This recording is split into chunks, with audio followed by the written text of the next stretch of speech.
1927, Universal Pictures came out with the spinning globe as their logo, and no one had been to space to see what the Earth was until 1972 when the first photo was taken, and it happens to match perfectly. Jim Brewer. Hey, this is Jim Brewer.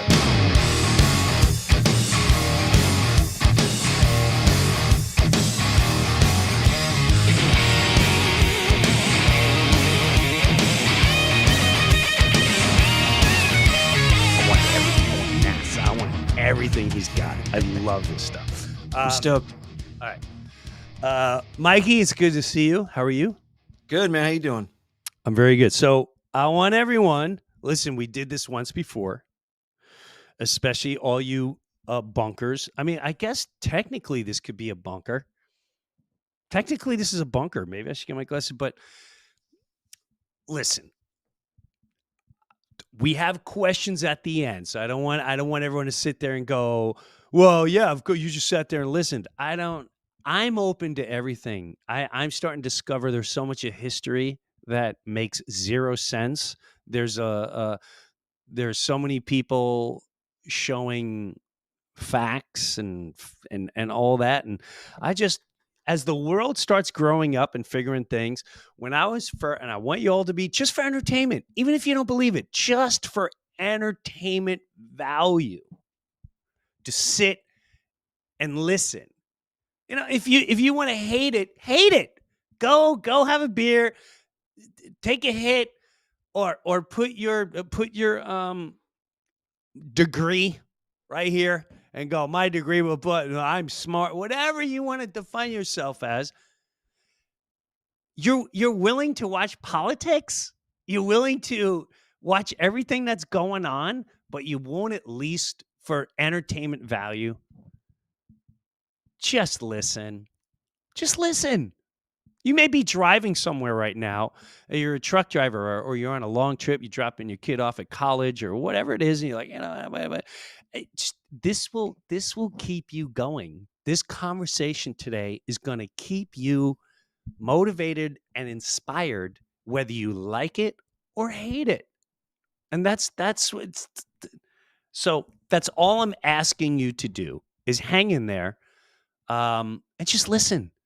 You can disagree, you could do whatever, but I think it's time we snap out of it and just start listening. So we have Flat Earth Dave Weiss here. I'm excited. Can I say a few things about what you were just talking about? Yeah, of course. So you told your story of, hey, when someone wants to bring Flat Earth on, you're like, no, I'll listen to anything. I'm a comedian. I'll listen to anything. That's one step too far. We all have the exact same story. The exact same story. I was doing a conspiracy podcast about all the deceptions in the world, and people started sending me Flat Earth stuff, and I'm like, nope. Just watch this 1 minute video, you idiot. And I'm like, nope, not going to watch a 1 minute video. You're an idiot. You're an idiot. You're an idiot. And then my good friend, Sophia Smallstorm, she's like, Dave, you got to look at this. And she sent me some stuff. And I started watching it. And I'm like, I went in with a bad attitude. I went in, I'm going to debunk Flat Earth and make you guys look like idiots and be done with this nonsense. And here I am. I quit I had my own business, making tons of money. I walked away from it all to spread this message. And one of the things that's going to happen during the show, to any of you that hang in here and listen and don't just turn it off. Oh, Brewer's lost his mind. He's talking about Flat Earth. By the end, at one point, you're going to go, well, why? Why would they lie? Why would they lie? That's the best question of all. We're going to save that for the end. Okay. So what I have, where I'm going with this, all right, is I'm not smart. I didn't enjoy school. I hated school. I didn't listen to anyone. So you're not stupid. It's stupid. That's a funny shirt. Okay. Where do you want to go? Tell me. We'll go, and then you'll just jump in. So here's a balloon, 120,000 feet in the air. That's about as high as we can get. And every time we send a balloon up this height, the sun's right there. It's like it's never above us. Like that's only 20 miles, right? And there's a hot spot here, right? It's not as bright over here. How is the sun 93 million miles away and only lighting up that spot, right? I got a flashlight here. And if I light my hand up, it lights up the whole hand. I'm 93 miles away. But if I was close, it's got a hot spot right there. You know what? You know what drives me crazy, and I don't know if this is I do this my way. Where a couple years ago, I think I was down here in Naples, Florida. The sun was rising, Okay. but the moon was still up. Yeah. And the angle where the moon was, and I see this a lot. Like, why is that part of the moon Right. lit? The top part is lit, Like, and the sun's it over doesn't here. The sun's over here, and correct. it's lit up here. Yes. Right. How is the crescent part lit up? That happens but one the week every month. sun's Every month, you'll see down that. here. So Yeah. if I take a spotlight and I shine it in this direction, the whole thing, I should be able to see the whole circle. How is the bottom dark and we just see the top? Which then I started looking at the firmament or whatever you call it. Like the whole reflection thing started. But you know what bugged me out? And maybe I'm getting too far ahead, is the rainbows. Someone said to me, why do you never see a rainbow that's flat? Ever. Well, Why? not 'Cause a outside, but rainbow- inside. If you have a mirror, it'll create a flat rainbow. But the rainbow is Sky. the firmament. Makes Always curved. Yeah. Because it's a reflection. This is Off. let me go back here. The UN map, which is the flat Earth map, right? And This is what I like too, where people to see. Why does the UN use that map? why does the UN use it? Why does the World Meteorological Organization, another controlling entity, use it? Why does the International Civil Aviation Organization use it? And and then it's the flat Earth map. So if you look at all of these, hey, that's good, but that's not good. Okay, like what's going on here? Right? Like, who says they are the gods of what is real and what is not? Just like the World Health Organization. Who appointed the World Health Organization as the organization that knows it all and you must listen? And that kind of opens the door. What you're talking about, Dave? Right. The government wants to be on top of God and us. That's not where they belong. They barely belong below us if they belong anywhere at all. Govern is to control, meant is the mind. Right. Go ahead. Bob Marley once said, and I love this quote by Bob Marley, all governments are illegal. I agree. I totally agree. You need a license for this, a license for that. You need a license to breathe, a license to drink. You need a license to go on the boat. You need a license to build your house. You need a license to put an extension on. You need a license for this. You need a license for that. If you live on their ball and agree to their rules, then they can do whatever they want. A lie only exists in your imagination. The truth cannot be changed. The truth is the truth and will always be. So if you believe that they have control over you, then they have control over you. Right? Money is a belief system. Their money, the value of their money is belief. If no one believed that money was worth anything, it would be worth nothing. If everyone believed that the government was nobody, then we wouldn't even know they exist. They'd be fleas. They'd be like a flea on my ass. Right? Correct. Universal Pictures shows the globe. All the movies, right? Why does the world controlling organizations have a flat Earth map, but the movies, which are programming you, are showing a globe, right? And they can't even get it right. Look how the plane is flying perpendicular, right? This plane is flying level. It should be flying flat to the horizon, right? To the equator.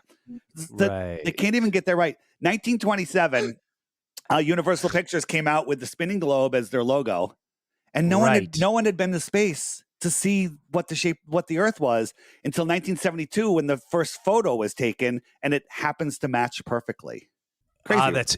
See, this is, to me, I love that point because just like you said, something I asked Dave too, is like, because I landed in JFK Airport, and when I was in JFK Airport, as I was going to baggage claim or leaving, right there, as plain as day, and I think it's also on Grand Central Station, is an entire flat Earth map with the outside ring and everything. And I'm like, why would they have it there?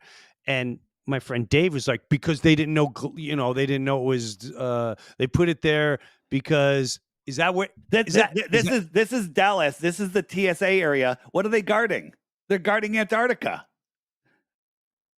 And so he said, well, that's because they didn't know it was a globe. But when was JFK built? JFK Airport was built many years after. Why would they still have that?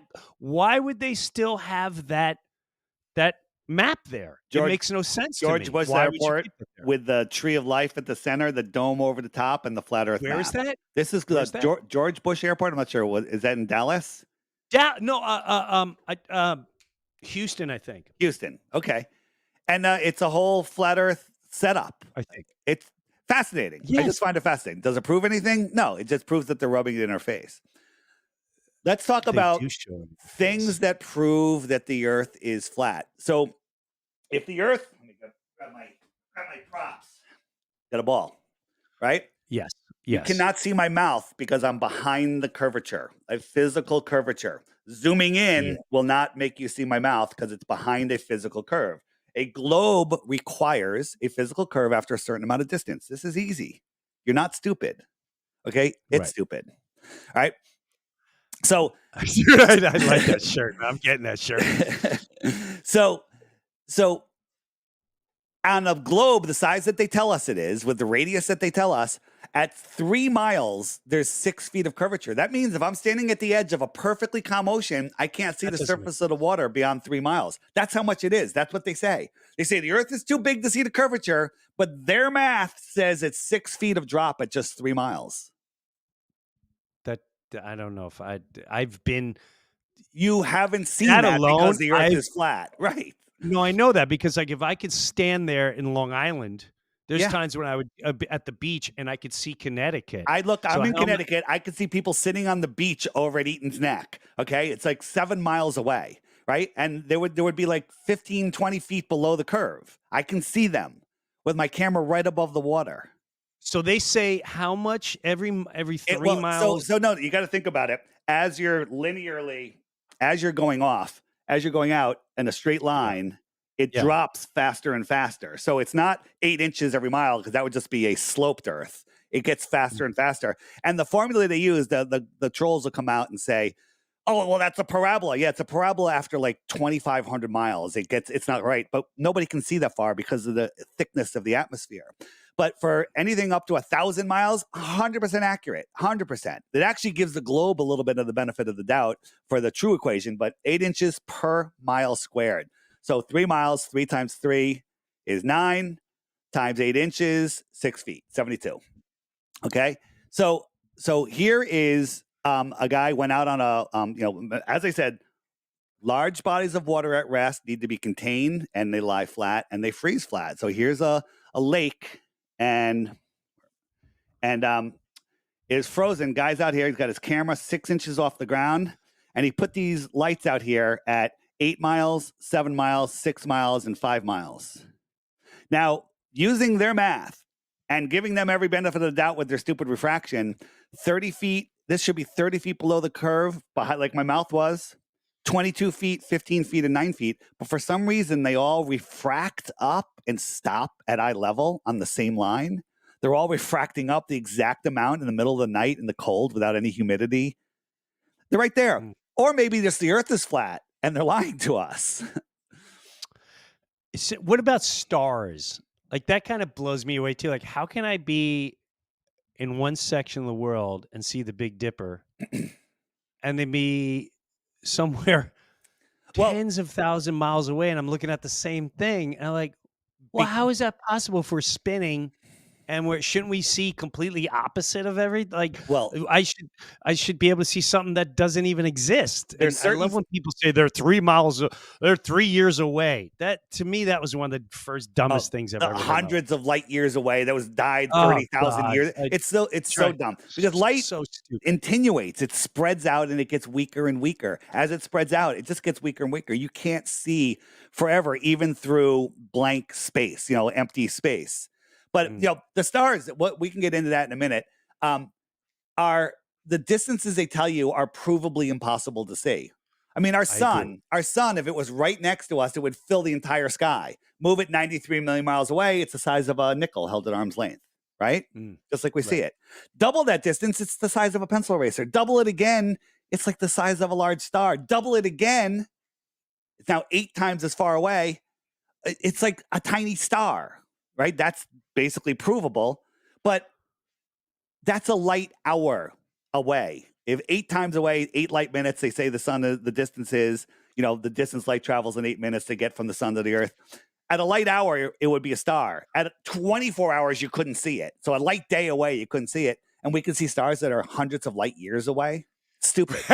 It's so stupid. So stupid. It's so dumb, and it drives me nuts when people try to dude, you're looking at something 3 years ago. Oh my god! Remember that I was showing you the spinning, spiraling galaxy, right? We're traveling. Yes. All of the stars are doing their own orbits. So they say 80% of the stars in our galaxy are binary, which means they're orbiting each other as they're orbiting the galaxy. So basically, it's like I threw a rock at a beehive, and all these bees are going everywhere. But in all of history, never have 2 stars changed positions due to motion. You know how things change positions? Parallax, right? Right. When you move, things change positions, right? Things closer, you move faster. Things farther away, move slower. They say, but no 2 stars have ever changed positions, ever. That alone, once you understand what that means that the stars are fixed. They're perfect, they're like angels, and they don't ever change. Let me ask you this, because I saw this too, because what some people will ask, like, well, what about how the Earth warms everything on the flat Earth? And again, the flat meaning a globe, not just a disc floating.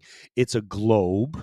Mm-hmm. You have the top of the Earth, and then the flatness of the land, and then underneath the sun, the way it actually rotates, like goes in a certain circle around the whole thing, like with the seasons and all that. Explain that as far as how the flatness would work. Do you know what I mean? Yeah. Like, so know what I'm talking about? Yeah. So here is on the app. I'll turn the time lapse on. The sun goes around and around and around, and it brings its light with it, and it laps the moon every 28 days. But I don't know. Can you see? Let me make it a little bigger. Yeah, I can see it. Okay. Oops, I can't do that. All right. So this outer yellow line here is called the Tropic of Capricorn, and the inner yellow line is the Tropic of Cancer. So on June 21st, the sun is in here. I'm going to stop. My birthday? Yeah, June 21st. No, it's my birthday. On the first solstice. day of summer. There you go. So on the solstice, the sun is close to us in the north. Close, what does that mean? Close means high in the sky. And it's winter in Australia out here. But then in December, the sun's all the way out here, and it's far away from us, so it's always lower in the sky. Let me show you an example of what that looks like. So seasons. So here, so you and I are outside, and your friend Dave is holding a heat lamp directly over you, and you're warm, and the sun is directly above you. That's your summer sun. We'll just call that the Tropic of Cancer, right? Okay. So you see the sun directly above you. I see the sun way low in the sky from me. It's still the same height. Then he moves over, keeping it at the exact same height. It now becomes higher in my sky and lower in your sky. Just because it's farther away. It takes its heat and its light with it. Farther away means lower in the sky. And so if you look at just like when you're looking at clouds, not clouds, streetlights, right? Yes. Streetlights, they get lower, but they're really the same. They're really the same height. I'm trying to find a picture for you. Yeah, I understand what you mean. Yeah. Like they'll look super low, and then as you roll up on them, you're like, whoa, I didn't realize it was that. It's just like a bridge. Oh, yeah. Yeah. The streetlights. Where am I going? Here we go. So here's streetlights. They're all the same height, but they're like the ones that are half a mile down the road. You can't see them. They merge into the horizon, right? And the sun does the same thing. It just goes down and merges into the horizon. Yeah, to me that makes a lot of sense too, because I've done that just in my house, the light alone. But these are all the things. This is all. It's fascinating to me. It takes Yeah, just go ahead. All right. So one of the other things, what about boats over the horizon? So we're looking out here. We see the horizon. We think this is Earth curve because that's what we've been told to. But everything merges together. The tops and the ground merge together. The sides come together, and the back comes to the front. People don't even realize that. But as we zoom in here, we're zooming in and we're taking our angle and we're increasing our optical size. And as we increase, all of a sudden we realize, oh, look, there is a boat there, right? There is a boat there. And we zoomed it back in. It's always there. Now, my finger can't hide that boat, but if I keep my finger here, as the boat gets smaller, it could hide the whole boat. And the boat just disappears into the horizon, but we think it's going below the curve. It's still there. If it was behind a curve, remember the ball in front of my mouth? You can't zoom past it. On a flat Earth, the horizon is optical and physical. On a globe Earth, it's always physical. It's a physical horizon. When I say physical, these waves are physical, land masses are physical. But if everything was perfectly smooth, which rarely ever happens, it just becomes an optical horizon. And it's just our eyes' ability to see. So out here, this is in Illusia, France, and we're looking out 175 miles away is Mount Canigou. At that height, using globe math, the top of the mountain should be over a half a mile, nearly a mile below the curve. And guess what? You can't see it. But remember how the sun migrates in between the two tropics? Twice a year, it lines up between the observer and that mountain. And as the sun moves away, gets lower, let me speed it up here, it goes beyond the mountain and it backlights it. So here is the top of the mountain. The top should be over a half a mile below the curve. But it's all there. Now, the globe argument is, oh, well, the sun already set and the mountain already was below the curve. It's just refracting up. So the sunlight is refracting up through the atmosphere to fool you to think it's still above up. And then the dark mountain is refracting up and blocking the refracted sunlight. You're not stupid. It's stupid. Okay? It's so stupid. It's so stupid. You know what? You know how since 2020, comedy kind of has been writing itself for you, right? Oh, Dude. it's been the greatest. And I never thought I'd be talking about the things I'm just being honest. I never saw myself going in the direction I'm going. And the heliocentric is endless. Heliocentric, globe model is literally a comedy. It's all comedy. There's so much. I got some really funny things coming up. One last thing on distances. Here is from a mountain. And it's hard to see, but all these mountains are identified back here over 700 miles away. 700 miles away, there's 50 miles of missing curvature. The tops of those mountains should be over 50 miles below the curve. And these mountains over here, which are unidentified, are even farther, right? 50 miles of curvature is missing. Remember my mouth behind the ball? Yes. It popped up 50 miles, and it's all coming up on this straight line here. Why are all these mountains visible? You know what mainstream science says about this one? They won't even comment on it. They can't. They just pretend it doesn't exist. Dave, come on now. Trust the science. Here's a new one. This is from Taboo Conspiracy. Awesome channel. Everyone should subscribe. It has its own button on the app under scientific experiments.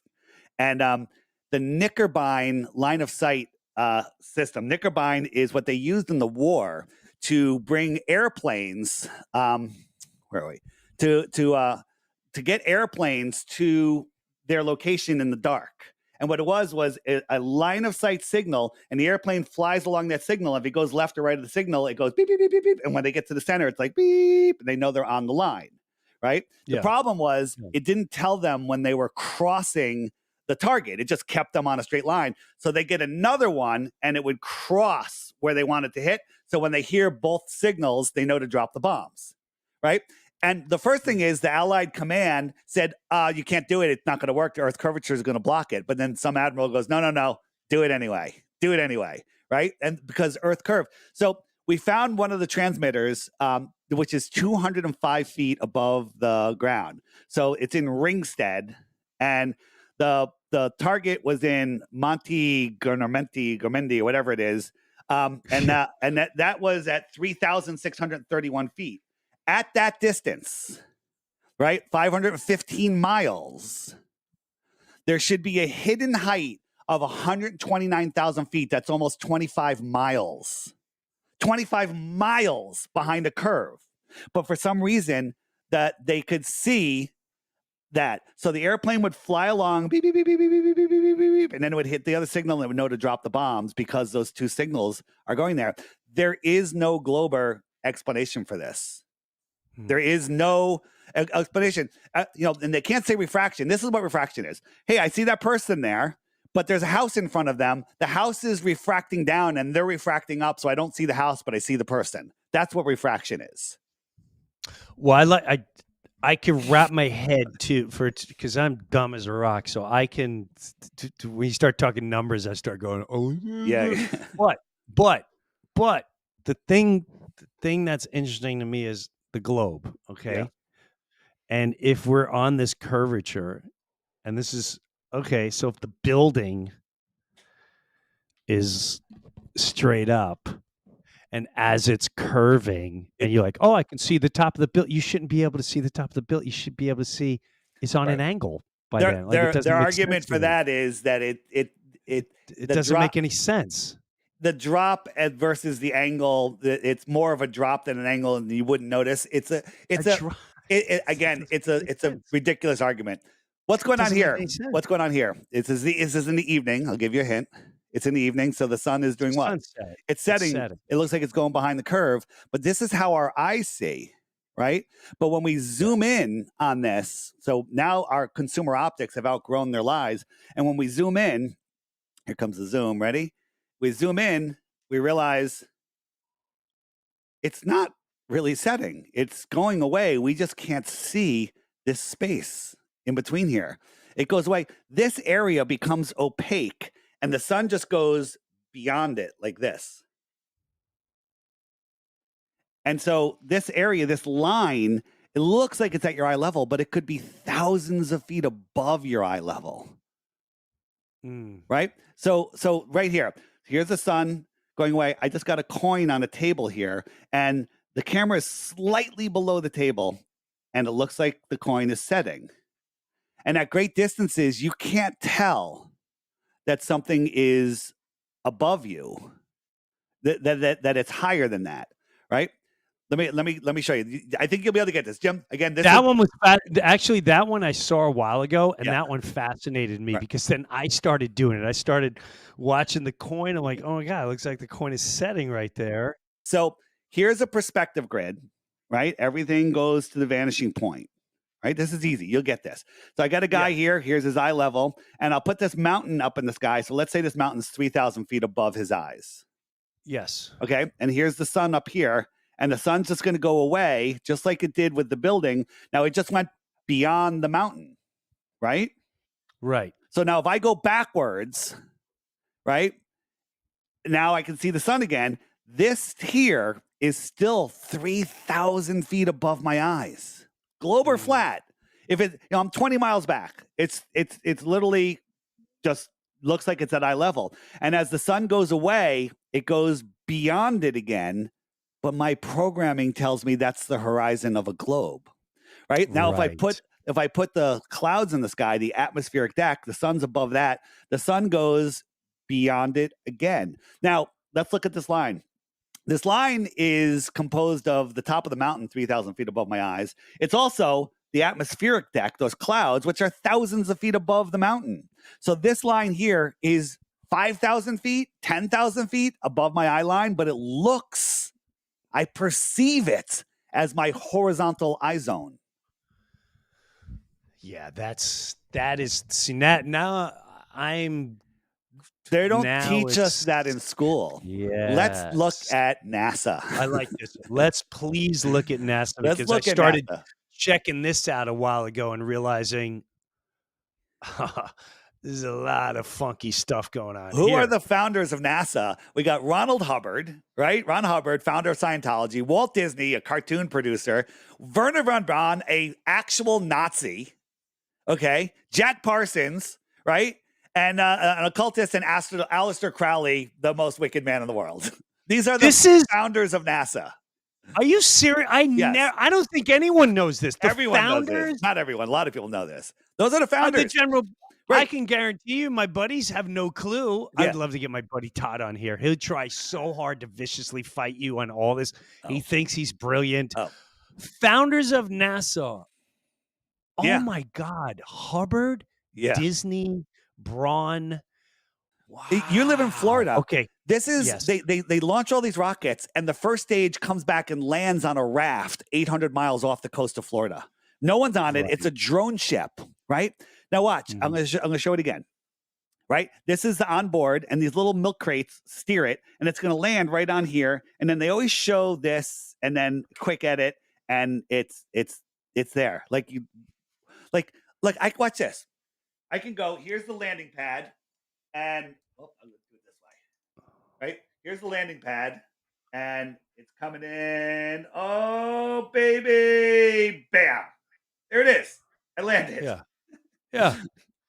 It's so dumb. They're all like that. And by the way, it goes up. There's 300 mile an hour crosswinds and everything, but somehow it lands on this ship. It just falls back to Earth and lands perfectly on that ship. And nine out of 10 times, the camera cuts out just before it lands, and then it shows it landed. And Right. How often are the seas calm 800 miles off of Florida? I'd say almost never. But there's never a problem. They do these landings all the time. Right. I have a whole barrage, a montage of those. Right. So this is a front of a 747. Not quite as aerodynamic, but the windows are, you got a little edge here. Yeah. Right. But not bad. Like a right. car. This is the space shuttle. It's got these inset windows. Right. There's no car that's less aerodynamic than this. Okay. Look at this thing. And this thing goes, right? It's got this little PVC pipe here. It's got all these square brackets and stuff. This thing goes 10 times faster than the SR-71, right? With this blunt nose. Now I'm going to say something. Does this look like a balloon? Does that look like a blow-up balloon? I'm going to show you something. Here's the space station in the water. And now we're in space. Right. Okay. I've seen those with the green screens. Right. And that they do floating and being on the strings. They do all their testing in a pool that has a mock-up of the space station called the National Buoyancy Lab. Right. That's just weird. Okay. So I want to bring on my two friends here. I'm going to bring on, and I'm not going to say their last name, just to whatever. My friend Dave. What's up, Dave? How you doing, guys? Hey, Dave. We're doing really good. And my friend Dan. Is Dan here too? Okay. Now. Hey, guys. Dave, meet Dave Weiss. What's up? And we're just going to start with simple questions. Now, both of these guys, Dave and Dan, are connected to my friend Greg, who is 100% on your team. On my team. I'll call you Flat Earth. 100%. Okay. Where Dan is the brother and an engineer, and Dave's really smart too, lawyer. And Dave, what is your education? Your engineering and law school. So I'm a patent attorney. So I deal with all kinds of different technologies every day. Okay. Right. I'm a pretty level-headed guy. You are. You're not. Greg drives you crazy. Greg drives. He drives me nuts. He drives you nuts, and he drives his brother nuts. Absolutely nuts. Now, the issue with guys like Greg, our friend, your brother, and me is I just sit and listen, and I go, yeah, that makes sense. That doesn't make sense. That makes sense. I'm not going to go into the whole blah, blah, blah. Where Greg also, like, you'll ask a question, and Greg will go, well, what about this? And what about this? So this is why I just want to have this quick forum of asking I love it. Dave Weiss. Let's start with Dave, my friend Dave. Let's start with a question with you, and then we'll go to Dan. We'll go back and forth and back and forth. Dave, you go first. What do you got for Dave Weiss? Okay. So, Dave, I think any discussion, first of all, I lived in the DC suburbs for 20 years. I just assumed everything I heard on mainstream media from the government. I was busy raising a family, so I just assumed what I heard was true. Since I moved down to Florida in the last 3 years, post-COVID, I don't know what to believe anymore. That's so a good place to start. Yeah. I mean, all these theories I didn't even know existed. One of them, though, I have a hard time with is this flat Earth conspiracy theory. So my first question to you is, how do you explain gravity? All right, which gravity are we talking about? Einsteinian gravity or Newtonian gravity? I'll help you out. The Newtonian gravity is mass attracting mass, which they've thrown out. Now they say it's the bending and warping of space-time.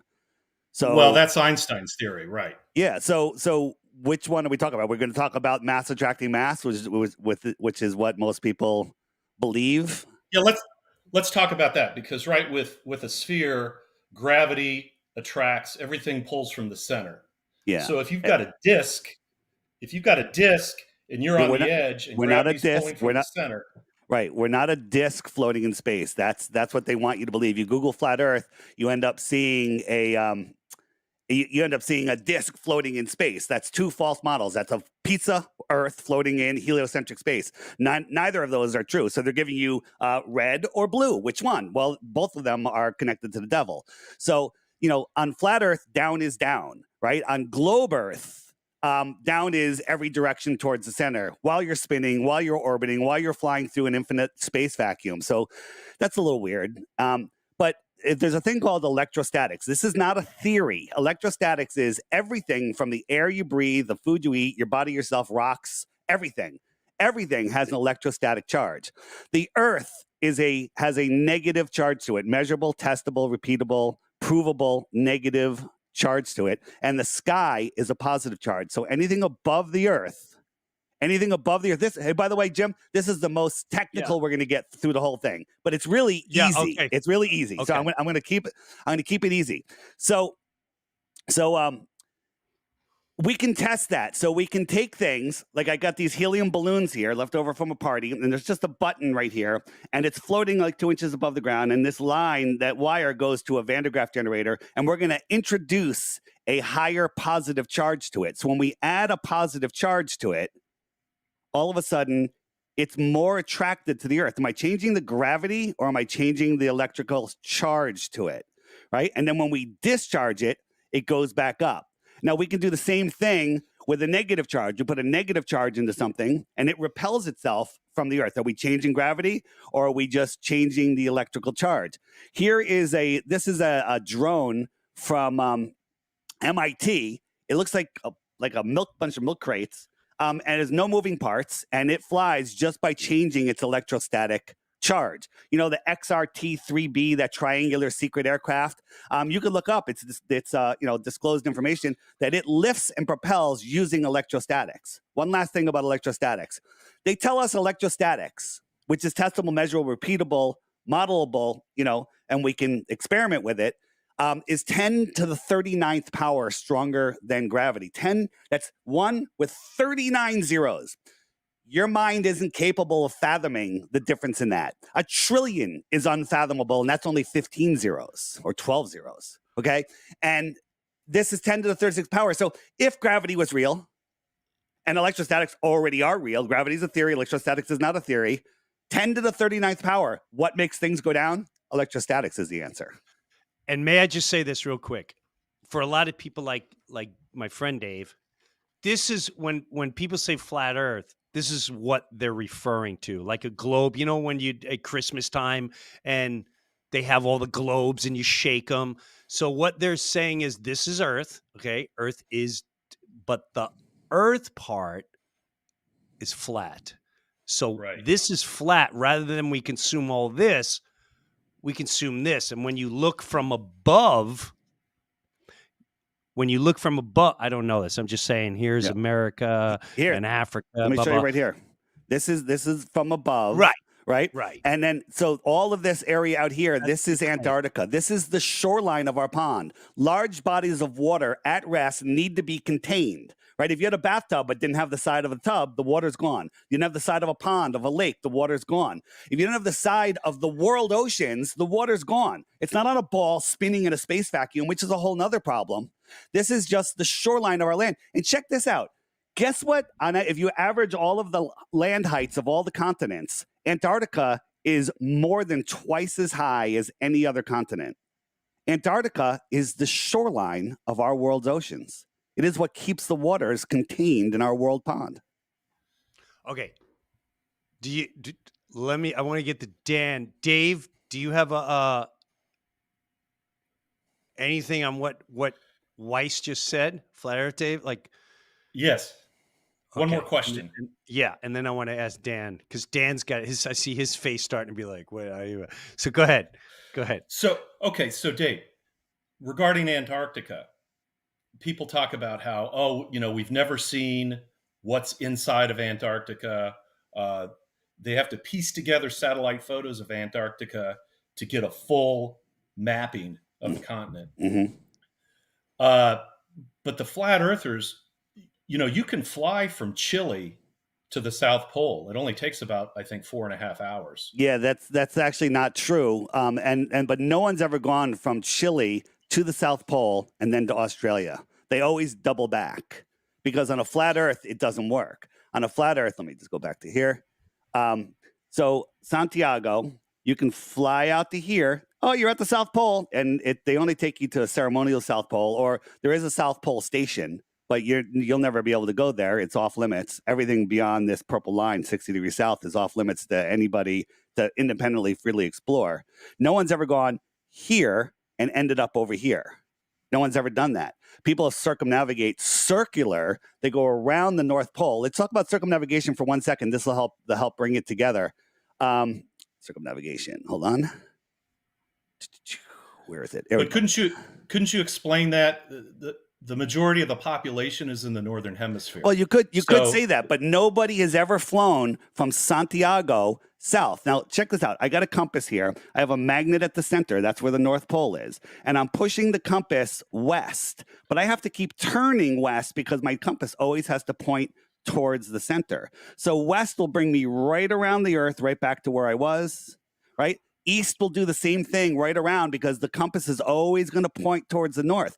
Billions of people have circumnavigated east and west, right? This is going east. I'm following 90 degrees east. And if I follow my compass, I think I'm going in a straight line, but really I'm just making a circle. Now, if I try to dead reckon west, so that's west, the stick is pointing west. As soon as I start moving west, watch what happens. The compass turns and I'm heading south, right? South is every direction away from north. 0 people have ever gone south and then come back to the north. You can go south to the north and then to the south, but you'll never come back north again. No one's ever done it. It's weird. It's weird. You got to admit it's weird. Okay, let's try Dan. Hey, Dan. Now, just real quick, Jim. your background. Hi, Dave and Dave. Yeah. Hey, Dan. Hey, You're wait, also an engineer. Let me just throw one last thing in there. The people will claim that there was a flight, a circumpolar flight, and basically, if you look at this map here, they went from the North Pole down through America, South America. They went down to the South Pole, supposedly up by Madagascar and around. And they said they circumnavigated the globe, but if you look at it on a flat Earth map, all they did was this. That's all they did. Okay, go ahead. So Greg Dan. Greg has pulled out maps like that and shown me and said certain things. You have to Greg's your brother. you have to first agree that when you show us stuff, it's true, and I can't say it's provable or unprovable. You can go verify everything I show you. Everything I'm showing you, you can go verify. Again, Okay. True, but I haven't sat there like my brother brings up Sure. a pilot argument. I haven't talked to them, all that. Anyway, so Sure. I had a question there, and then I watched you do the magnet thing, and every other direction is south, you said. Yep. Okay, so then we run into Antarctica, which is an ice barrier, and truthfully, I didn't do a whole lot of research on you, Dave. I got tied up in you versus Professor Dave. Professor Dave, by the way, isn't a professor. He's a failed musician, and everything he said has been completely debunked. I have entire playlists. I have know. entire playlists He was just kind of taking a apart. tool, but Taking I apart don't even know everything who he's saying. any of it Yeah, talking good, about. Good for you. moderating, Good for you. doing the fact. I don't know why it entranced me so much, but that ended up being the bulk. The only thing I actually did, because I found that guy's laugh so entertaining, which is weird, but I Yeah. did that. So And what that's what is Google will serve you every time you search Flat Earth. They'll serve you Professor Dave and these other paid, propped up algorithmic shills. They will never give you the good information. That's why I created that app, which I'll tell you about in a little bit, and which bypasses all of the censorship. Go ahead. Sorry. all right? So I had not seen or heard what you said there about you're not floating in space on a disk with a dome, or even have the thing that looks like a mushroom, a cap floating out there. So I guess my question leads me to believe is you run into Antarctica, which you said is, I have to take your word for it, that it's higher elevation to keep everything in. What is beyond that? Where are we? If we're not floating in a universe that God created for us, and you can argue or not argue about what is beyond that expanse. I don't actually care. What when we hit Antarctica, then what? And where the hell are we? So here's the thing, and this is where this actually causes a lot of controversy in the flat Earth community, is when people start speculating what's beyond the shoreline of Antarctica. And I love doing it. It's one of my favorite things to talk about. But we don't know. But we don't need to go beyond Antarctica or higher than we can actually go to prove the Earth is flat. I have tons of proof, which I'm going to be showing Jim in a little while, that absolutely 100% prove there is no curvature. If something doesn't curve, then it's what? If something doesn't move, then it's what? And the answer is flat and stationary. All right. And so what's beyond Antarctica? There's a lot of books and a lot of information about other lands beyond Antarctica, which is fascinating stuff. And to me, there's a lot of evidence. I think there's more land beyond Antarctica. I think there's hundreds of other continents, if not thousands, if not millions. Flat Earth, Dave, can I ask you real quick? Yeah. And again, a lot of stuff I see on the internet, a lot of stuff I see in other places. I feel like in the two things. In the encyclopedia, which was our first kind of go-to, they mentioned flat Earth in one of the encyclopedias. And the other thing is, I don't know if this is a fact, but some of the diseases they put out there that have roamed our Earth are actual, or hurricanes are actual names that have been named outside of the Arctic Circle, meaning whatever Ananuki Island is here and this is there. I don't know. I'm talking out my ass, but there's where they know about the land. They've been, for whatever reason. I saw some Saudi Arabia guy going, beyond that land is where we get all our resources. And it goes on and on and on, and they've been lying to us forever. Yeah, like so. But I don't know if you ever, if any of this is clicking, you go, I know what you're talking about. If not, no big deal. So can I take 2 minutes and show you something that is very interesting to me? So you can go on these ship tracking websites, okay? And here's some ships, and we found a ship 730 miles inside the shoreline of Antarctica. How did it get there? At 730 miles, it's almost 2 miles above sea level, because Antarctica, remember how high it is? And then we found another one 905 miles in, and that's over 2.37 miles above sea level. So, like, well, what the heck is going on there? And if you look at how this is a map that was found in a Buddhist temple, it's supposedly 10 centuries old. It was published in 1910 in a Florida newspaper, and it's showing all of these continents out here. Like, what is going on here? So let's just take this to the next step. And so here is. So when we clicked on one of those ships, it had very little information. Normally you get tons of information, where it's going, how long it's at sea, when it's arriving. All it says, it was registered into the nation of Kiribati, it's pronounced. And it was 850 meters long, which is a gigantic ship, 80 meters wide. So where's Kiribati? It's out here in the middle of the ocean. I had to put a pin on it. It's literally a sandbar. Right? And America, China, Vietnam, all these countries say, oh, it's a very, very important trade route. It's a very important trade route. Why would a giant ship have to stop at this sandbar to be a trade route? Okay. So that I found very interesting. So let's just go a little bit farther here. So if we look at the ships that are all at that dock and we click on them, it's hard to see, but I'll tell you what they say. All of their destinations say unknown or Christmas Island. Now, some people say Kiribati, they call Christmas Island. Some people say it's another place. It's weird that they all have the same destination or unknown.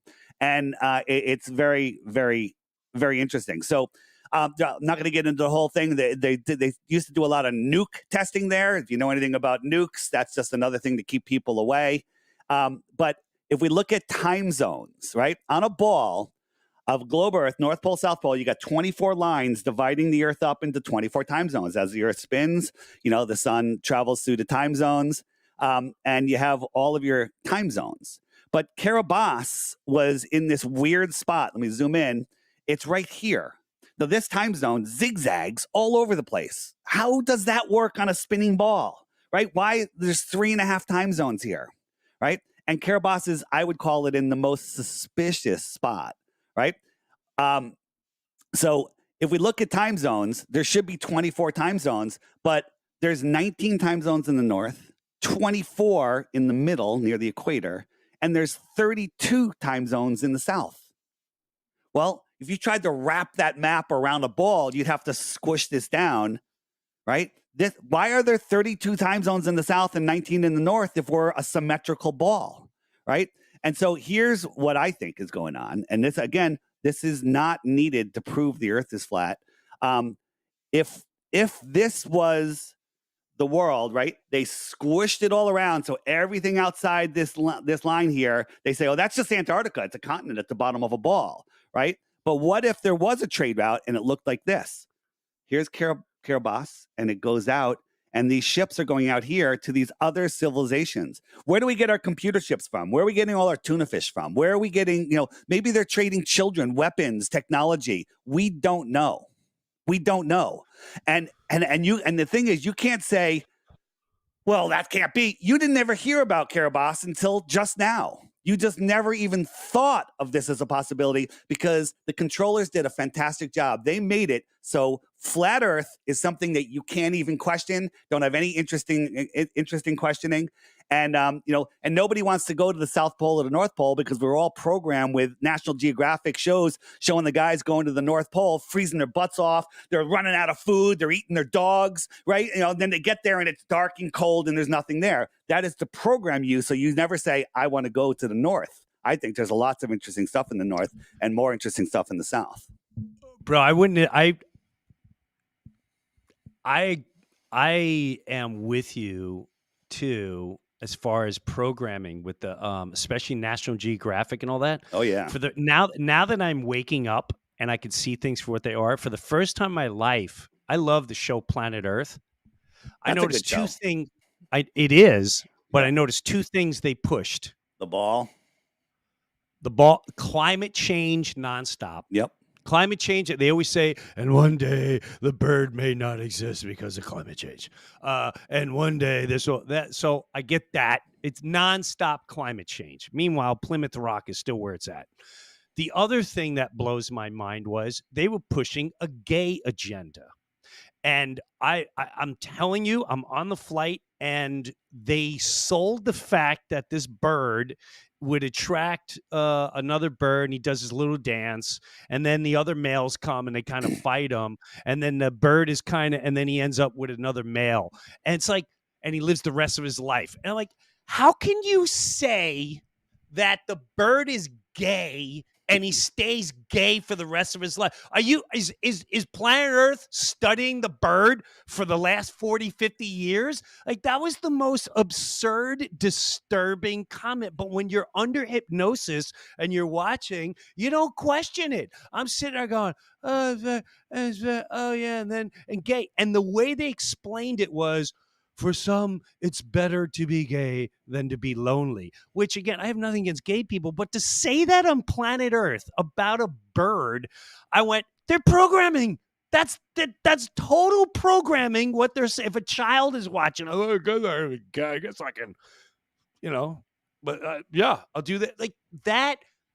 The point is, It was the first time I started realizing Right. how many things are actually there to program you, to lure you in with the beauty, and then go, climate change and, birds could be gay. Jim, What? people are, we're born as trusting beings, right? I trust everybody until they burn me, right? And that could be to my own detriment. But Same. but if I didn't trust, I don't want to live in a world where I can't trust people. So I assume you're a good person until, my senses tell me otherwise, or until you absolutely burn me. Think about this. In school, if you want to get A's, you have to memorize and regurgitate perfectly. If you question or challenge, you don't get an A. You get sent to the principal's office. You get suspended, right? You get demonetized. Or you get a drug, or you get told that you have ADHD and they have drugs and they for drug you, right? to make you pay attention better. And the Rockefellers took over the education system, I think in 1901. And they made it so all schools are underfunded, right? We can buy jets, for billions of dollars, but you want to buy books, you have to have a cookie sale, and then the only books available are the ones that they control, and they sell them at 1/10 of what they cost to make, so nobody can ever compete. Like, hey Jim, let's put our own textbook together. It's going to cost us $50 a book or $20 a book. Well, the school can buy them for $5, so they're not going to buy our books ever, and that's how they control the information. Okay, so Dan, do you have another question? Or are you good? No, I do. All right, I want to hear it. Okay. You guys were interesting, touching on different topics because you started going on climate change and all that. When I popped on earlier, you guys were talking about the moon landing, or I would lean towards Dave here with the fake bullshit there. But one thing I can't, and maybe Dave's probably heard this before, I get why they try to control information or give us different information on other things. It's about money, power, control, right? Yeah. You mentioned Rockefeller. It's why they destroyed all the, holistic medicine and all that, and created all the pharmaceuticals and whatnot. Why would the model of being a flat Earth versus globe? What is the whole why? But so that's why I said. Why are we being lied to? Let's just assume everything you're saying is true, right? Why the lie? Why the lie? Yeah. Why the lie? So we'll jump there and we'll get back. And what difference does it make? I still have to go to work on Monday. We're all programmed to say that. Well, guess what? I don't even know what day of the week it is today because I don't have to go to work on Monday. All right, but I work my ass off more than before, and I've never been happier. Why the lie? Because if they can convince you that you're spinning out of control, lost in space, where we're running out of food, we're overpopulated, we're running out of fuel. All of this crazy stuff is going on. You're insignificant. You come from pond scum. And you've just evolved. Let me tell you a cool story. Once upon a time, there was nothing. It exploded and became everything. And then everything started turning into perfect balls, into perfect orbits. And then lightning struck and created an amoeba, which is impossible. And that amoeba turned into a fish. And then the fish grew legs and climbed out of the water and found another sexy fish with legs and had a monkey. And that monkey climbed a tree and had a human. And that's, where Jim and I came from. Okay. So, if you believe that, you are disconnected from reality. And you could be convinced of anything. You look at a little kid. He's out there playing in the playground. He knows that the playground is not spinning and whirling and twirling, right? He sees the sky, the sun and the stars and the moon move across the sky. He sees that, but then he goes to school and they go, oh, no. They're not moving. You're spinning, right? You're spinning and whirling and twirling and chasing the speeds, right? We're spinning at 1,000 miles an hour. So when you watch the sunset, beautiful sunset, you're down at the beach, right, Jim? You're in Florida watching the sunset, and the sun isn't just moving away like it appears and sinking into the horizon. You're falling over backwards faster than a friggin' bullet, faster than the speed of sound. Okay, that's how the sun sets on a ball Earth. You're on the top of the ball and you're falling over backwards. You're also orbiting at 66,600 miles an hour. Funny number, right? You're chasing the sun at 500,000 miles. Whoa! Slow down. What was the number? 66,600 miles an hour, right? I never picked up on that. Wow. It gets worse than that. So we'll just sidestep that for a second because there's a million of these things, right? It's here. This is the one will be easier to see. Where is it? Interesting. The 6 times 6 times 600 is the circumference of the Earth, 0.66 inches per mile, 66.6 thousand miles per hour. 6 times 6 times 60 is the diameter of the moon. And there's 100 other ones. Weird. Okay. Why? What does that mean? I don't know. It's just weird. I'll just say it's weird. Right? Number of the beast with hail and fire. Thank you, Iron Maiden. I learned more about history from the band Iron Maiden than I did in school. Six, the number of the beast. All right, go ahead. So, guys, listen to this. Listen to this. So we're moving at all of these speeds. So let me just put that into reference. This is called the hypersonic sled track. I got no sound here, but if you look it up, hypersonic sled track, the sound is shocking. Right? This is a rocket sled run by NASA. It goes by a Mach 8.6 times the speed of sound. Right? Watch it. Ready? Can't even see it. You can't fathom what that speed is. Well, guess what? The big, rocky, lumpy water ball surrounded by perfectly curved, smooth water, surrounded by air adjacent to a void, which is impossible, right, is moving 10 times faster than that around the sun and chasing the sun 100 times faster than that. So it's moving in two directions, 10 times and 100 times faster than this. But when we go out in nature and let our senses do the talking, we see stuff like this, right? What do your senses tell you, right? Go in a car, 100 miles an hour, perfectly smooth road, best car ever, great suspension, get a dinner plate, fill it with water, and have that car speed up or slow down or take the slightest turn off that tangential speed. What happens to the water? Okay? Does it stay like this? This is stationary. The Earth does not move. The speeds are incomprehensible, right? Incomprehensible. A bullet, okay? A rifle bullet the orbit of the Earth is 30 times faster than a rifle bullet. Okay? 230 times faster than we chase the sun. We're chasing the sun 230 times faster than the bullet. Right? But we're out here and this International Space Station is not only matching all of those speeds of the Earth, the International Space Station is not floating in space. Did you know that? It's falling towards Earth, but it's moving forward so fast that it keeps missing the Earth because the curvature of the Earth. Right? There's gravity up there. People think, oh, there's no gravity in space. No, there's gravity, but an orbit is, as you're falling, if you fall a mile, the curvature drops a mile. So you match that speed, but the Earth is corkscrewing through space, and somehow all of this stuff magically follows that. When I show you some of the screw ups on the space station, wires, green screens, augmented reality, you're gonna one of those is enough to go, okay, they're lying about space. That's it. But I can show you 1,000.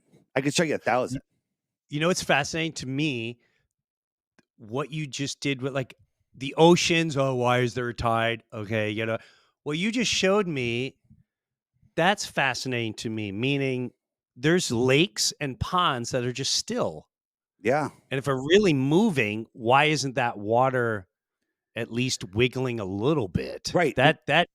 They say that Neil deGrasse Tyson, the high priest of scientism, he says because of the spin of the Earth, the water is bulging at the equator 14 miles high. 14 miles high? How come Africa's not underwater?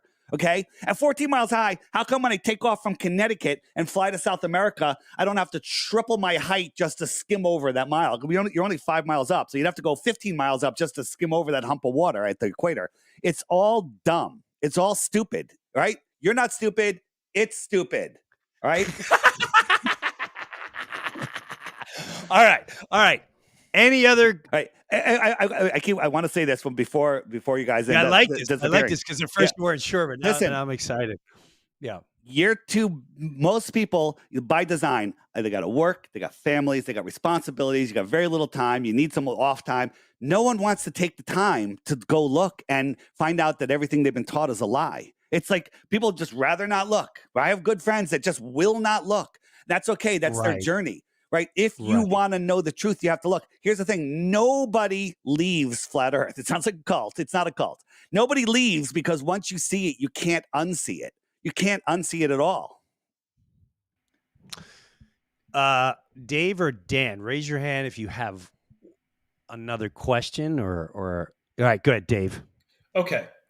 So I'm thinking about everything that you said. When I was doing a little research before the show, I found a statistic that I thought was really interesting. only 2/3 of people in the age range of 18 to 24 believe that the Earth is a sphere. That means 1/3 of people between 18 and 24 believe in the flat Earth theory. I don't know. Now, I I don't. can't verify those stats. Neither can I. but- Now, neither can I. But I can tell you that a lot of people are waking up. When I try to They're book, waking up. when I book shows, people, I have a questionnaire that says, "Is Earth flat? Globe? Don't know." And most people says flat or don't know, which means they're questioning the globe, and Right. So it's waking up fast. People are waking up. My question is, stepping back a little bit, do you think that people actually believe in the flat Earth theory, or is it more a bigger distrust of what the government is telling us? Is it a bigger question? Yeah, that's a good thing. We get accused of that. Oh, you just don't trust the government. Yeah, damn right, I don't trust the government. You know, I don't either. One thing Globers get right is they go, oh, you stupid flat earthers, you probably don't believe in the thing that they stick in your arm. And I'm like, you got that right, okay? Exactly. Okay. Right. So it's not that we don't trust the government, which we absolutely do not. We've actually looked. We've measured the Earth. We've done tests that can't be disproven. We've shown that there is no curvature, that there is no motion. Every major scientific test for axial rotation, means the spinning of the Earth, or to measure curvature, has failed and proven the opposite. Except if you watch Netflix, you'll watch a show and they're like, oh, the laser experiment proved that the Earth is flat, and the gyro experiment proved that we're spinning. They edited it. It's a hit piece. And if they showed you the rest of it, it actually proved the opposite. And it's amazing that people will just go to that, like, oh, Netflix said it, therefore it's real. But if you actually look, I'm gonna plug my app, not because I'm selling apps, because this is the place to get through the indoctrination. So here, it's called the Flat Earth, Sun, Moon, and Zodiac Clock app. You can find it at flatearthdave.com. It bypasses the algorithm. I got it. All I tell people is every day there's a featured video right here. And then all the old ones are there. Start with that, or the question mark button. If you hit the question mark button, these are the frequently asked questions. And just like you asked before, hey, what about gravity? We'll get into where does the sun go, which is right up there. And eclipses. And my favorite section is why the lie, right here. Why the lie? Amazing videos, but YouTube is hiding all of these from you. If you don't want to get the app, that's cool. The app's $3. You can just go to my website. All the videos are there. This is just keeps it well organized, and people love it. And it's just a huge community. So the reason I'm telling you about the app is because it'll help you find the information. If you Google flat Earth, you Google my name, you're going to end up with Professor, fake Professor Dave and Simon Dan and these other, Right. algorithms. Or a headline that says debunked. Right. On there's the button that looks like a spider web, has tons of stuff, but one of them is the full length videos, and in there is the next level and level with me by Sean Hibbler, which you had on, which you've been doing some work with, Jim. Incredible. Yeah, yes, and just watch those videos. The thing is, they've made it so people won't even look at the information. It's amazing. This button alone is so worth it. And it does a million other things. Books. If you go into the book section, there's more land. My favorite section is more land. But again, you don't need to prove more land to prove the shape of the Earth. That's just me. I got an idea. Yeah, I got an idea. Yeah, I got an idea. I've got the app. I'm going to download it. Yeah. I'm going to show my friend Dave. I'm even going to get it for my friend Dan. I'm going to give it to all of you guys. Here's what we're going to do. And here's what we're going to do. Yep. We'll come back in a couple weeks, Perfect. 2 months, 4 months, and see if there's any. I'm going to sweeten the pot. Well, I have a standing offer out there, 3 Bitcoins for 1 globe proof. Everyone's motivated by money a little bit. 3 Bitcoins for 1 globe proof. And absolutely, don't try to disprove flat Earth. Prove the globe. I have to warn you, if you take my offer, you will be a flat earther. Because that's the only way to do it, is when you try to disprove flat Earth, you become a flat earther. Right? Did you see? This is on here. We have a social media thing. This is the friend finder. These are just the flat earthers near me. Ready? It's loading. There you go. These are the ones just near me. If I look at it worldwide, What do you mean they're near you? What do you? How do you know that? Like, Th- what is that? that's a Those are that's a map. It's those a map. people that- Look, this is here's Long Island, right? We're out here. Yeah, All of these people have my app, and I could look at Oh. profiles, and I could talk with them. I could video call with them. I could do Oh. groups and all sorts of stuff. But if I look at it worldwide, Jim, check this out. This is, and by the way, I say that 0.1% of the flat earthers have my app, maybe even less. Okay, this is just the people that have my app. Look at this, right? These are the people that have this app.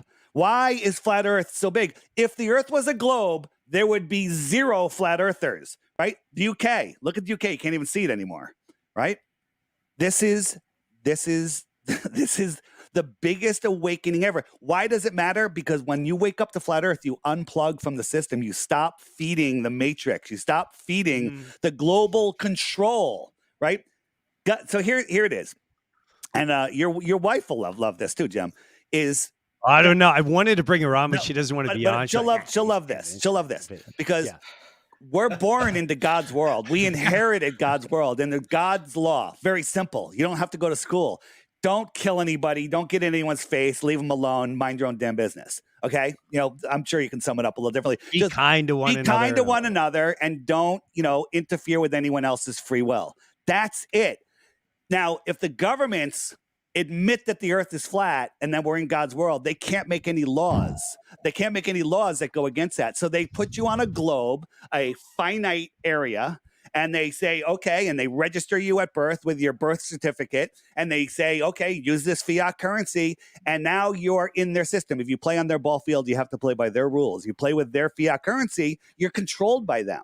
So when you wake up to the truth of our world, you literally unplug from this. You see through the lies. You stop giving them your energy, and you get closer to the creator. Jim, you go into the woods to get closer to the creator. Me too, okay? Your wife, she goes to church. Great. Everyone has their own way to have their relationship with creation. And we are here, provably, in a created world. I believe in evolution. I believed in all of the nonsense. I believed that, lightning struck and it came out of a frog's ass. And then I discovered that this place is intelligently designed. What does that mean? It's intelligently designed. There's a creator. I have no choice. Here's the number one reason, in my opinion, why they hide the flat earth. Because if you see the flat earth, you no longer can deny creation. In the globe earth, you could say, oh, God created this great expanding universe, expanding 1 billion miles per second in every direction. Or God created this special place for us. But in the flat earth, you have no choice. There's a creator. And I think there's some Bible verse that says, once you see my creation, you can no longer deny my existence. That's why they're hiding creation from you. All right.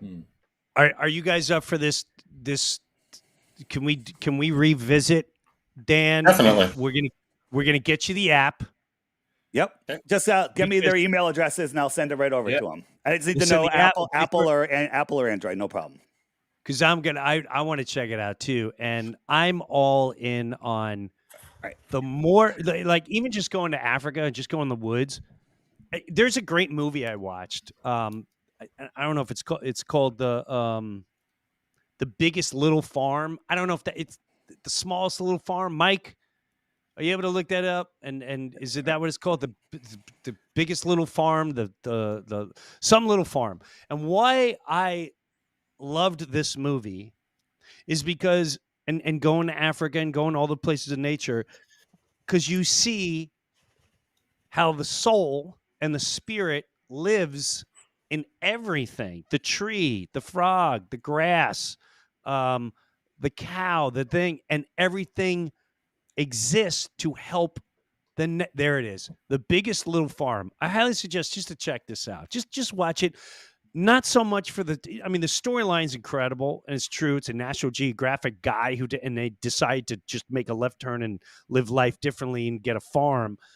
But when you see the incredibleness, like we're into the world of, if you're gonna have a farm, you got to spray this pesticide, and when you spray this and you put chemicals in. When you watch this, life figures, well, this beetle exists for this thing, and this thing exists to take care of the bee, and this thing exists for, and it's just no one's teaching you that as a child. Right. As a It's amazing. child, we're stuck in a cubicle, we're stuck in a classroom. It looks like prison. You're indoors, you're watching outside. It's unnatural for human existence to do that. Yeah. However, we've been living since the beginning of time because this is what we were born into, just like a lab rat. Yep. A lab rat stays there, and if he's there for 40 years, 50 years, and you take away the cage, he ain't going to leave that section. No, rat, you could go over there. They don't know. They've been, I don't want to.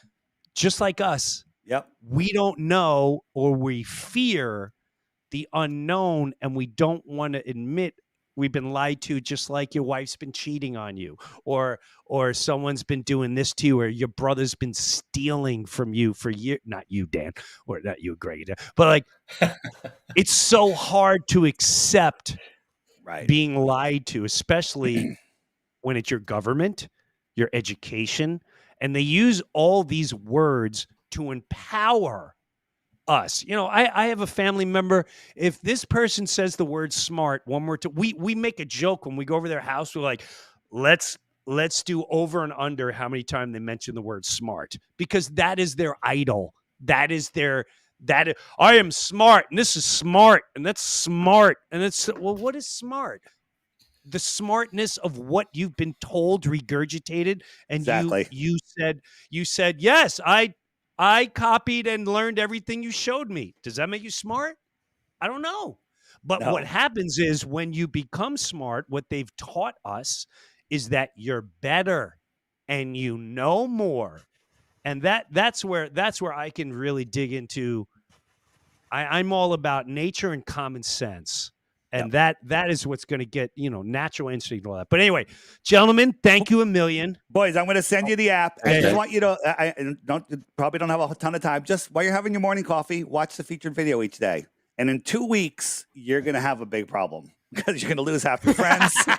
You're going to lose your friends and family. But, you'll be on the road to a better world. Well, thanks, Dave. Great talking to you. Thanks, man. Dan. Thanks, Dan Dave. Nice meeting you. Thanks a million. Tim. We'll catch up 2 months from now, 3 months from now, because I do want to see, and I want people to know, like, you guys aren't from the media. Like, you're in my circle. Believe nothing, research everything. People. Correct. Verify so we'll everything. See where you're at, and I'm not trying to convince you. I love the open forum of all of us talking, and I also wanted to help Dave and Dan, because Dave's friend Greg and Dan's brother Greg absolutely drives them nuts, and of course they're never going to believe him because, like, I love him. What do you do? I can't take it seriously. Yeah. Anyway, all right. Thank you, guys. Thanks for joining. You're welcome. Thanks, guys. Have a great day, guys. Hey, we can go for another 3 hours, or we can call it quits here. Dave, I need a break. Me too. I need a break. Please tell me. I'm downloading this app because I'm going to turn this on to people, and that's the best way to do it. Download the app. Referral code Brewer. Thank you for doing that. That's very kind of you, Brewer. So if you download the app, explain the whole app so we know the exactly app. I'll tell you real quick. Brewer. Yeah. It's called the Flat Earth Sun, Moon, and Zodiac Clock app. They're already hiding it in Google Play. It'll deliver you the wrong one. Just go to flatearthdave.com. The link is right there. There's a direct download for Androids if you don't want to use the Google Play Store, Apple and Android. Featured videos every day, archive videos, frequently asked questions. It's got a social media thing on there. It's got a dating app on there. It's got a meetup maker. It does all sorts of stuff to bring people together. And basically get the information that's hidden from you. If you're unsure, just look at it in the App Store, read the reviews. Just read the reviews and then don't buy it. The app's $3. For some of the if you want to do the communications, if you want to be able to use the profiles and stuff, there is an $11 a year subscription, but you can get a free subscription just by referring the app to other people. But to get the information, it's just the $3 app, one-time charge. One-time charge. One-time charge. It's easy. It's got old world. Like if you hit the Griffin button, we have old world stuff. We have My Lunch Break. Are you following him? I'm sure you are, right? Or maybe not. I'm not. Maybe I don't follow it. It's very hard for me to follow people. it's fun, really fun stuff. Fun stuff. It's got Okay. image search. It's got everything on it. Like if you want to, like, if someone says, "What about sun under clouds?" You type in "sun under," and here's Clouds. pictures of the sun under clouds lighting up the tops of the clouds, proving that the Earth is flat. Not getting into all that. Just check it out. My website has the information. Don't believe anything I've told you. Go verify everything. But if you just don't want to, you can just continue living your life as you are. But this brings you closer to seeing reality. I'm never bored. The world is super fascinating. And they're hiding our true power. They're hiding our true ability. They're hiding the fact that our thoughts create our reality. And Jim, everything in your life is because of the way that you think. Think about before you were on SNL and where you are now. You brought all of that into existence. You did it Yes, with your 100%. thoughts. Yes. So I they don't know. want And you to know that. I'm all in on the ability of our power to heal, to inspire, to create incredible energy for one another is it's a superpower. It's And amazing. people don't understand it because you've never been taught it. You've been sent into prison. I'm sorry, Right. school. Right. And you were sent in education because they do even with entertainment, NASA, all of media is 24/7 to distract you, to look at, oh my God, look at all my channels. Look at all this. Because when you discover your true form, the governments and all, they don't want you to have that, because that's when the beauty of life will be so empowering. And you'll realize you don't need any of this. You don't need any of it. So, Dave, I can't thank you enough, man. I loved seeing you at the Paramount. I'll see you at the Paramount November 9th, Long Island. And we'll talk about, before then, we'll get our friends on. And I'll invite whatever friends want to come on, please. Awesome. But not until you download that. You got to look at the app or know someone that looks at the app. Don't come on and ask the same questions. I want all people, and I'd love to get my wife on. Just listen. What's the big deal? If you're willing to listen to that nonsense, what is it giving you? What is NASA giving you that you're so convinced on? And so, like, what is the big deal to question and go, maybe it's not a go? What is the big deal? What is the big deal? On my website, flatearthdave.com, if you scroll down and you see a big picture of me, it says Crash Course. Click that, and there's a list of documentaries, including Sean Hibbler's Level with Me and The Next Level. Just start watching those. I have the challenge is, if you just watch 3 of those and you're screwed, you're finished. It's over. The globe is dead. The globe is over. Man. I can't thank you enough. I appreciate you coming on. I appreciate you talking to my friends. And I hope we get to do this again. And I'll talk to you long before that, man. Awesome. Appreciate you. Thanks, Dave. Jim. See ya. FlatEarthDave.com, everybody. Thanks. Woo! Holy bonkers. Eddie Bravo first got my attention, and I saw other videos. But what I love about Dave Weiss, or FlatEarthDave.com, is he really puts it out there. Like, you can just the way you can go, well, look up this book about the planets and it. Well, you're gonna believe proven liars? You don't have to believe Flat Earth Dave. You don't have to. But you can't deny that there have been major lies throughout your life. Your news is lies. Your government lies. It's nonstop lying. Your history is a lie. And we are in the middle of an incredible conscious awakening worldwide. It was amazing to be in places like Tanzania and South Africa, and they're all talking about the same thing. That's what blew my mind too, when you have someone in a completely different country, in a completely different upbringing, completely different faith, and they're talking about a lot of the same things, and it's pretty incredible. I love it, man. Anyway, I wish you all an incredible week.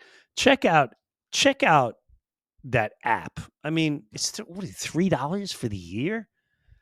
See, he wants to do it. I like that, man. I like that, man. What's it? You're willing to pay $10, $15 to watch Netflix with half the propaganda they're selling you there, or whatever network you believe. How much money are you paying for that? I'm just saying. I want to thank Dave for coming on today. It was an incredible time. And if anyone has any questions, just go to flatearthdave.com, and we'll catch you next week on the Breuniverse, man. Whew. Take a look around and what do you see? Lock the date down tonight, we'll make it history. Hey, this is Jim Brewer, and I got my own Patreon page, and hopefully you'll check it out. Live comedy concert streamed once a month. Early access to the Breuniverse podcast every single week, and have bonus footage and bonus segments. I promise you I'm not going to let you down. Go check out my official Jim Brewer Patreon page, and I'll see you there.